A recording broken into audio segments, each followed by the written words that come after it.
Natəvan xanım, Natəvan xanım, indi iş vaxtınızdır, iş saatınızdır. Niyə içəri girmirsiniz? Qoymur içəri. Deyir ki, Nasim Abuşov məni işdən azad edibdi.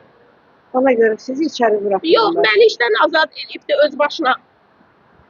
Özü cinayətkar odur. Məni bu həddə çatdıran odur, amma məni də işdən azad edibdi.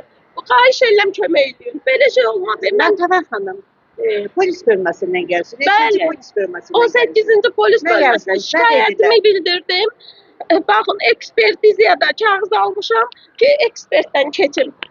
Bu adam məni bu həddə çatdırıbdı.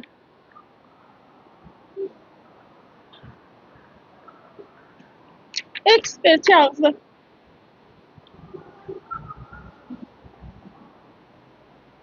İndi sizi içəri buraxmırlar. Yox, içəri buraxmır. Mühafizəçi deyir ki, Bəli, mühafizəçi sizi deyir işdən ki, azad içəri edin. azad edib, deyir ki, buraxmayın içəri. Səmədova Nativan Heydər qızı, 2-ci qrup əliləm. 25 ildir bu kollecdə işləyirəm.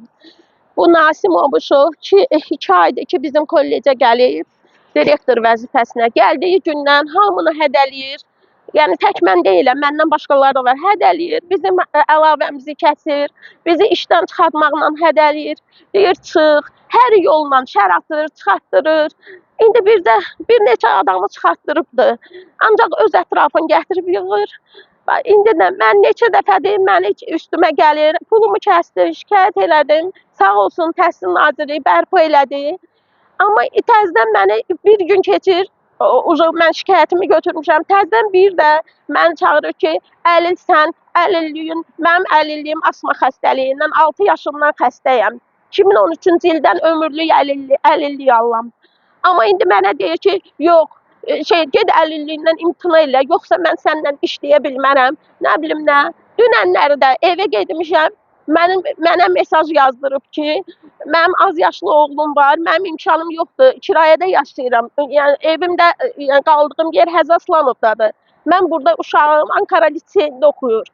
Uşağı dərsdən sonra gətirirəm burada 1-2 saat qalır evə gedincəyə qədər. Deyir uşağını gətirməsin bura. Bəs mən hara gedim? Bəs bu uşağımı hara qoyum? Cənab prezident, Mehriban xanım, xahiş edirəm, mənim səsimi eşidin.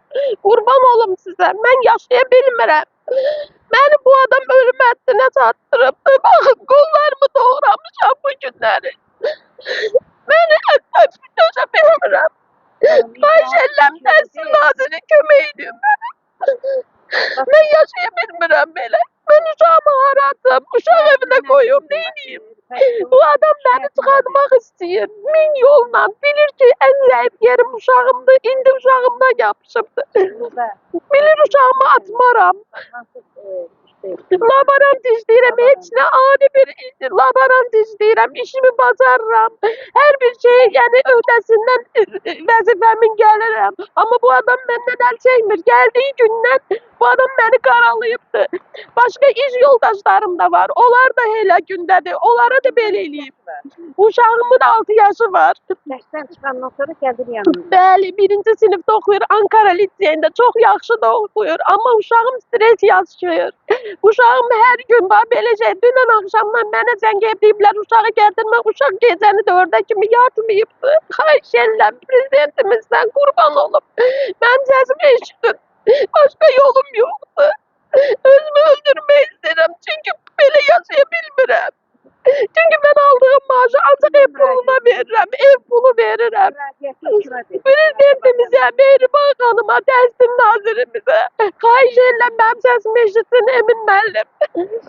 Bu adam öz başınalığını yığışdırsınlar. Mən qayıdıb deyir ki, mənim deyir müdiriyyətim deyib ki, o qızı rədd elə oradan. Belə şey olar. Dəyərli izləyicilər, Nasir Abuşov məktəbinin yeni direktoru hal-hazırda otağında yoxdur, məktəbdə yoxdur, kollecdə yoxdur.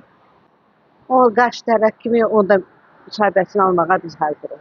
İzlədiyiniz üçün təşəkkür edirəm. Sağ olun.